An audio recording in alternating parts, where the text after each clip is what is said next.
Sorry, you award, you don't sell. Okay. Can you believe this stuff? Do you know that there are a lot of people in franchising who live by the mantra that they don't actually sell you a franchise, they award you a franchise? I mean, personally, I think that whole phrase and whole thinking is a bit cringy, really. And I tell you this just so you can keep it in mind so you don't get caught off guard if you hear that sort of phrasing mentioned when you're talking to franchise brands.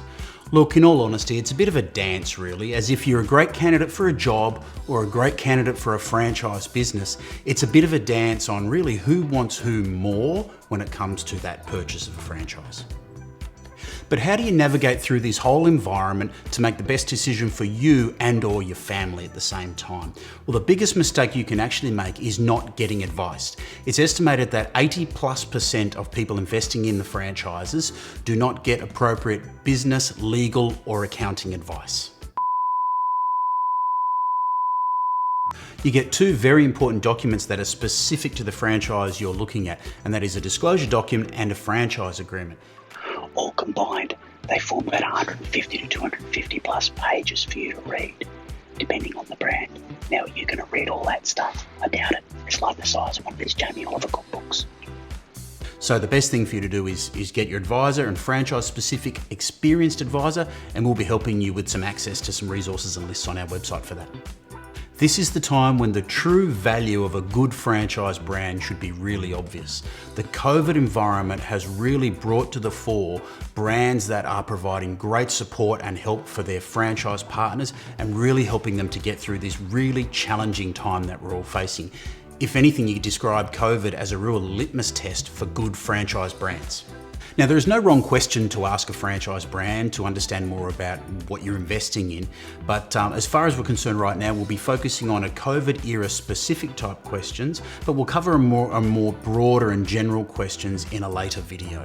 Before you speak to a brand of interest, you can start by doing a bit of pre-search, is what I'd refer to it as. Basically, you want to see if the brand has been on the front foot in the current crisis for their franchise owners.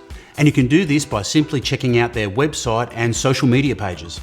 Are they providing information and reassurance on the current ways of trading in the market, providing positive messages as part of engaging in their local communities, and promoting ways for customers to continue to buy and engage with their franchise owners, and all these things that help people to feel safe to do business with the franchise? So that's your pre-search effectively into the brands before you speak to people. When you connect with the franchise development team about an opportunity in this COVID environment, I'd suggest you want to really understand a handful of key things about how they've been coping. Firstly, how the business and franchisees have been handling the crisis broadly. That's a great question to ask. We can really get some deeper information there. And then you start to dig a bit deeper.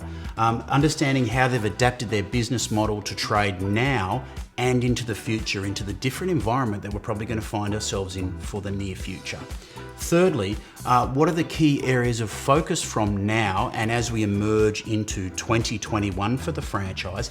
And in particular, you want to be hearing the keywords about how they're focusing on franchise owner support to help their network get through. Very key terms and words that you want to hear. And fourthly, hit them up with what opportunities currently exist right now, and that can help get into a broader conversation about what opportunities might fit for you. Again, what a franchise brand has been doing to support their franchise partners during this crisis is probably going to tell you all you need to know about the franchise brand that's best for you to invest in. But either way, I wish you all the best in your discussions, and I look forward to catching you in the next video. And for more videos and content just like this and more, please make sure you subscribe at franchisebuyer.com.au and never miss a video.